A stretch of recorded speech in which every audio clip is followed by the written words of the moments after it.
Assalamualaikum warahmatullahi wabarakatuh. Pada kesempatan kali ini saya akan membahas mengenai teknologi perkantoran. Ya, apakah kalian pernah mendengar teknologi perkantoran? Jadi, misalkan kalau kalian pernah dengar mengenai teknologi perkantoran, apa yang dimaksud dengan teknologi perkantoran? Teknologi perkantoran adalah teknologi yang diaplikasikan dalam kegiatan perkantoran. Jadi, secara garis besar, apapun teknologinya yang diaplikasikan atau digunakan dalam kegiatan perkantoran, itu bisa kita sebut dengan teknologi perkantoran.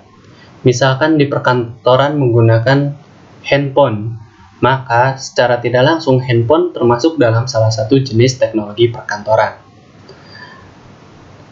Terus biasanya teknologi ini digunakan untuk mencatat, menghimpun, mengolah, memperbanyak, mengirim, dan menyimpan bahan-bahan keterangan secara efisien dengan menggunakan mesin-mesin kantor. Itulah yang dimaksud dengan teknologi perkantoran. Nah, di teknologi perkantoran ini ada yang disebut dengan otomatisasi perkantoran. Nah, mungkin kalian baru dengar istilah kata otomatisasi perkantoran. Jadi, apa sih yang dimaksud dengan otomatisasi perkantoran ini? Otomatisasi perkantoran atau yang dalam bahasa Inggrisnya office automation bisa diartikan sebagai sistem informasi berbasis telekomunikasi yang mengumpulkan, memproses, menyimpan, mendistribusikan pesan, dokumen, dan komunikasi antar individu, kelompok kerja, dan organisasi. Itulah definisi dari otomatisasi perkantoran. Walaupun secara menurut KBBI, Kamus Besar Bahasa Indonesia, yang disebut dengan otomatis adalah sebuah mesin yang bekerja secara otomatik, artinya tidak tergantung kepada manusia. Tapi sayangnya masih belum ada mesin yang seperti itu, masih membutuhkan manusia sebagai pengawasnya. Nah, di sini untuk pengguna otomatisasi perkantoran bisa dibuat atau bisa disederhanakan ada 4 orang yang menggunakan otomatisasi perkantoran ini. Yang pertama ada manajer. Siapa sih manajer? Manajer adalah orang yang bertanggung jawab mengelola sumber daya perusahaan, terutamanya sumber daya manusia. Yang kedua ada profesional. Siapa profesional? Yaitu orang yang menyumbangkan keahlian khusus yang membedakan mereka dengan sekretaris dan sekretaris administrasi. Nah, di sini profesional biasanya bisa kita ambil contoh, mungkin kalau di kantor, salah satu contoh profesional di bagian keuangan, kan ada bagian keuangannya, dia kan mempunyai keahlian khusus di bidang keuangan. Nah, terus yang ketiga, ada sekretaris. Apa sih sekretaris ini? Tugasnya, sekretaris ini ditugaskan oleh profesional untuk melaksanakan berbagai tugas seperti menangani korespondensi, menjawab telepon, mengatur jadwal pertemuan, dan lain-lain. Itulah salah satu tugas dari sekretaris ini. Dan di bawah sekretaris ada pegawai administratif atau yang sering kita sebut dengan staf admin. Nah, staf admin ini apa sih tugasnya? Pegawai administratif ini pegawai yang melaksanakan tugas-tugas sekretaris, seperti mengoperasikan mesin fotokopi, menyusun dokumen, mengirim surat, menerima telepon, dan menerima tamu. Itulah tugas dari pegawai administratif atau staf admin. Untuk selanjutnya,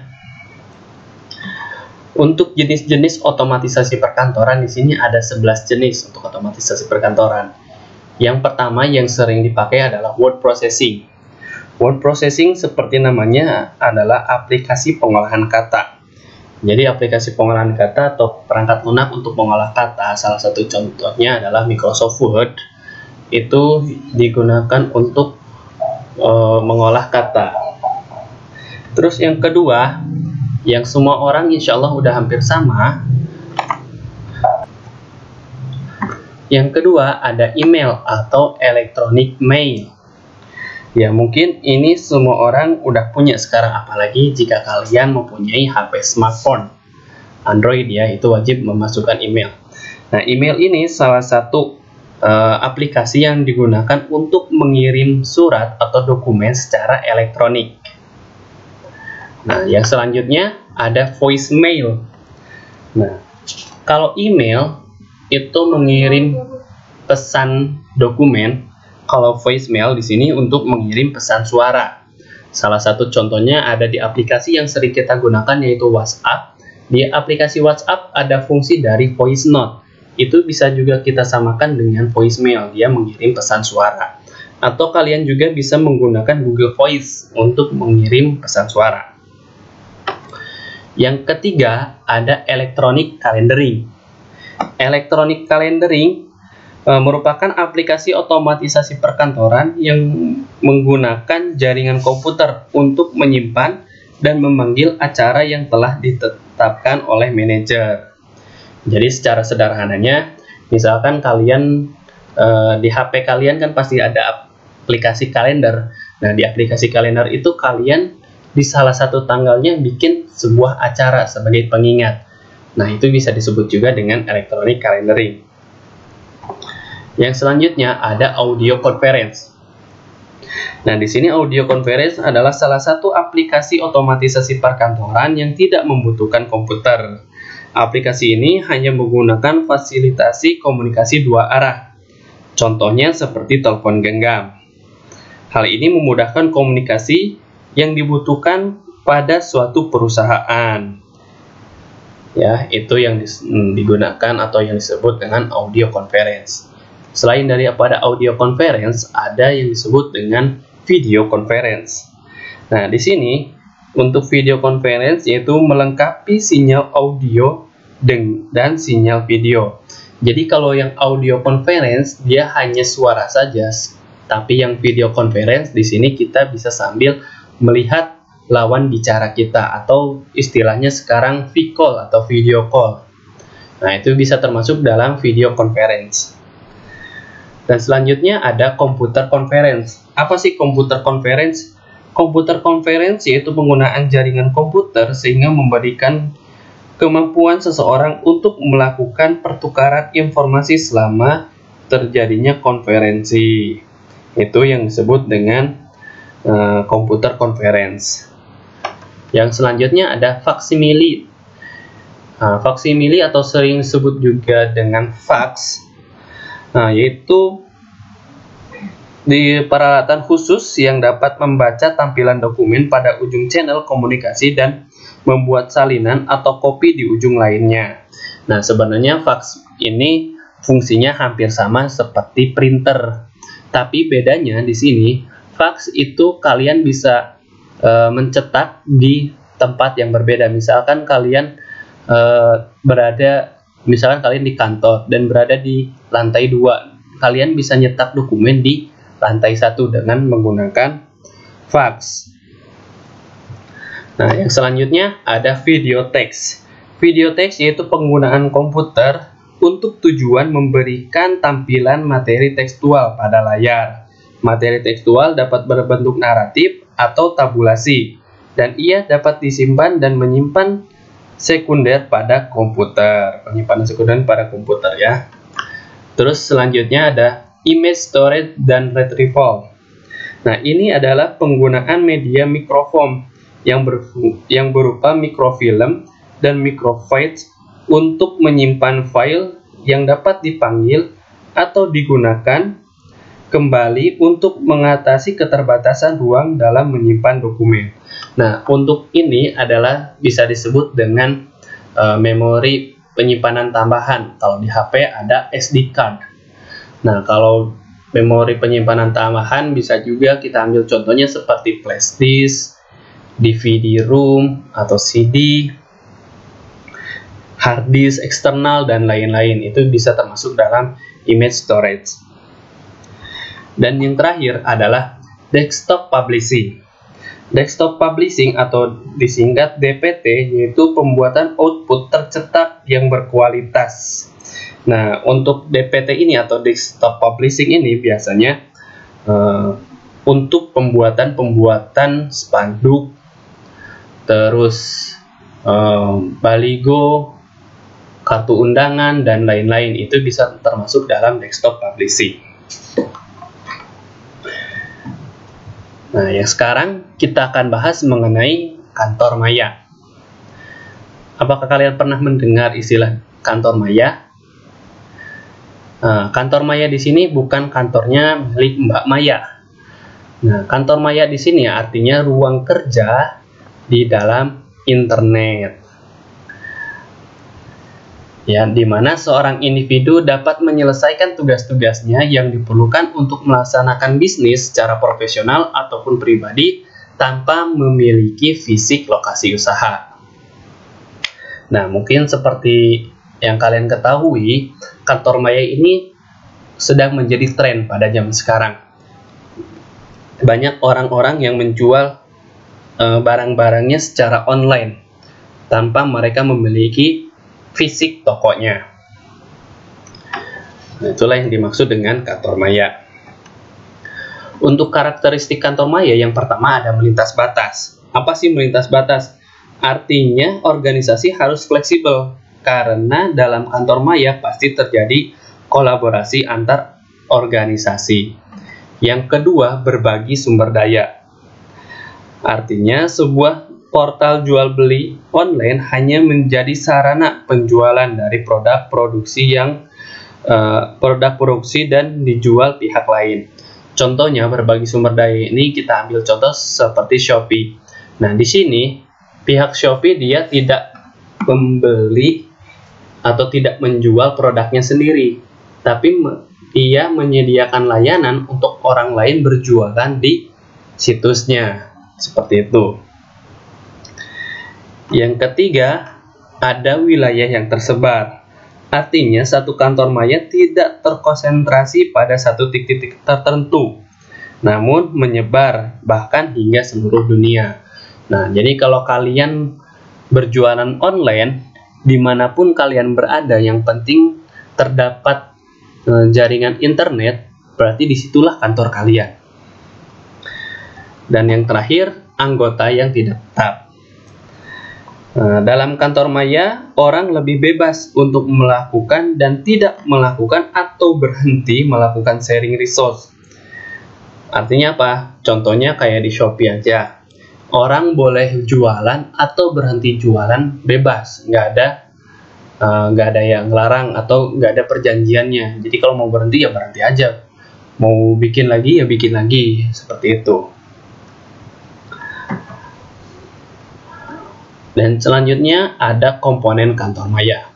Komponen kantor maya yang pertama ada virtual knowledge worker, yaitu seorang personil yang terampil menggunakan aplikasi teknologi informasi. Jadi di sini orangnya harus pandai menggunakan aplikasi teknologi informasi. Contohnya bisa menggunakan smartphone, laptop, komputer, dan lain-lain. Yang kedua, ada virtual teamwork, yaitu tim yang terbentuk dari penggabungan high-tech dan high-touch yang memiliki performa tinggi. Artinya, secara sederhana, virtual teamwork itu adalah kelompok kita secara virtual di dunia virtual. Yang ketiga, ada integrated complex network intelligence, yaitu kemampuan mengintegrasi diri dalam hubungan yang kompleks dan saling menyilang dalam kerja jaringan cerdas, yaitu yang disebut dengan integrated. Yang selanjutnya ada complex matrix struktur, artinya yaitu struktur organisasi saling menyilang dan mendata. Struktur organisasi ini terintegrasi dalam satu sistem informasi, sangat terbuka atau transparan, real time, sangat fleksibel, dan tanpa dinding atau without wall. Dan yang terakhir adalah faster learning organization, yaitu organisasi yang mempunyai kecepatan belajar yang sangat tinggi, beradaptasi dan proaktif terhadap perubahan lingkungan. Itu komponen-komponen dari kantor maya. Nah, kantor maya juga di sini mempunyai strategi. Jadi ada strateginya untuk kantor maya. Yang pertama, sediakan sumber daya komputer. Nah, sediakan sumber daya komputer, contohnya apa? Jadi sediakan komputer, perangkat keras dan perangkat lunaknya. Terus selain sediakan sumber daya komputer, sediakan akses ke sumber daya informasi. Artinya kalau secara sederhana, sediakan layanan jaringan internetnya, karena di sini kita akan menggunakan kantor maya. Yang ketiga, sediakan perlengkapan non-komputer. Artinya di sini perlengkapan non-komputer berarti perlengkapan yang di luar komputer. Contohnya seperti kalkulator, amplop surat, telepon, manual prosedur, dan lain-lain. Terus yang selanjutnya, menyiapkan sarana telepon yang dapat di-forward atau dialihkan. Perusahaan harus menggunakan sistem pesan suara yang dapat diakses oleh telekomuters dari rumah mereka. Terus, gunakan konferensi telepon. Konferensi telepon memungkinkan 2 orang atau lebih berpartisipasi dalam pembicaraan telepon pada saat yang sama. Terus, jadwalkan pertemuan rutin. Dimaksudkan untuk memperkuat rasa kebersamaan antar pegawai. Karena di sini kalau untuk kantor maya, kemungkinannya antara pegawai satu dan pegawai yang lain tidak bertemu. Dan yang terakhir, lakukan rutinitas kerja. Jadi, lakukan rutinitas kerja. Telekomuters harus berkomitmen untuk bekerja sekian jam per hari. Idealnya satu ruangan yang jauh dari gangguan. Nah, itu strategi dari kantor maya. Untuk bentuk kantor maya di sini ada 2. Yang pertama ada hotlink dan telecommunity. Di mana hotlink yaitu kantor maya yang perusahaannya menyediakan fasilitas setara yang dapat dipakai bersama-sama oleh pegawai karena kebutuhan akan ruang kantor dan sarana penunjang kantor lainnya terus meningkat. Jadi kalau hotlink ini kantor mayanya dia datang ke kantor seperti biasa. Sedangkan telecommunity yaitu sekelompok pegawai kantor yang melakukan semua pekerjaan mereka di dalam rumah atau di rumah saja. Ya, itu yang disebut dengan telecommunity.